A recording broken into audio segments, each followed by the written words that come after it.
বসার টানে আসতে হয়, না আসলেও হয় না। তো যাই হোক, তারপরেও আসছি।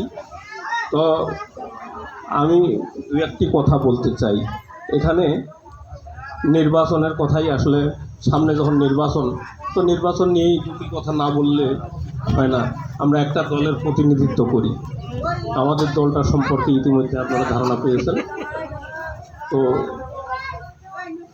এই বিএনপি এমন একটি দল যে আপনাদের মনে আছে 91 থেকে 95 এই দলটা কিন্তু ক্ষমতায় ছিল, 2001 থেকে 2005 পর্যন্ত ক্ষমতায় ছিল।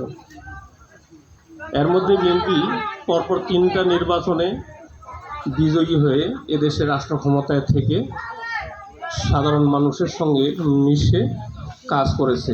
সেই সুবাদে আমরা কিন্তু আপনাদের সঙ্গে বহুবার দেখা সাক্ষাৎ হয়েছে। আপনাদের বিপদে আপদে আপনারা আমাদের কাছে এসেছেন, আমরা উপকার করার চেষ্টা করেছি।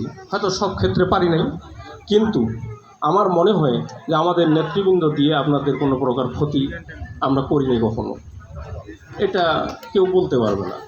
তো তারপরেও আপনাদের ধারণা আছে যে 91 এই দলটি ক্ষমতায় আসার পরে আমাদের দেশনেত্রী বেগম খালেদা জিয়া যখন প্রধানমন্ত্রী হওয়ার পরে ওনার নির্বাচনী ইশতেহারে ছিল যে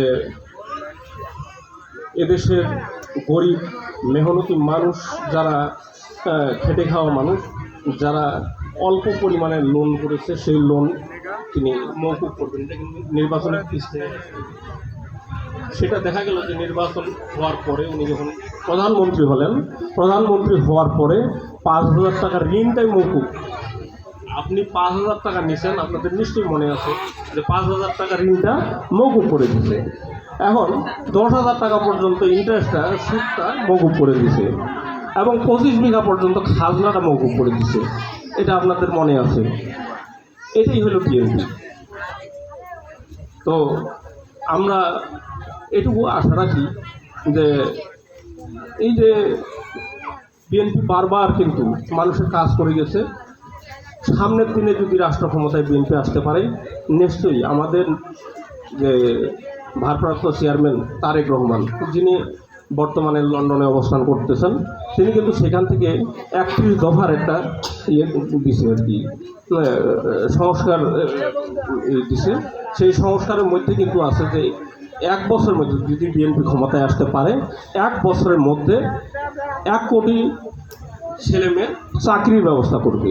এটা আপনারা নিশ্চয়ই শুনেছেন যে 1 কোটি মানুষের চাকরি, 1 কোটি ছেলেমেয়ের চাকরির ব্যবস্থা করবে যোগ্যতা অনুযায়ী। তো আমাদের দেশে কিন্তু অনেক ছেলেমেয়ে ডিগ্রি পাস করে, মাস্টার ডিগ্রি পাস করে বসে আছে, চাকরি পাচ্ছে না। কি এটা হয় না? অনেক, আমরা যদি এখন গ্রামে দেখি যে অনেক ছেলে মেয়ে আছে যারা চাকরি পাচ্ছে না। তো আমাদের নেতা বলছে যে আমরা 1 বছরের মধ্যে 1 কোটি ছেলেমেয়ের চাকরির ব্যবস্থা করব।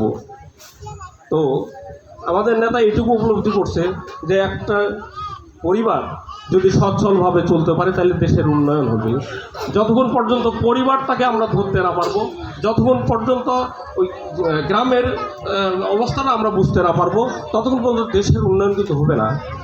এই কারণে উনি বলছে যে 1 কোটি ছেলেমেয়েরা আমরা যদি চাকরি দিতে পারি, তারা স্বাবলম্বী হলে দেশ স্বাবলম্বী হবে।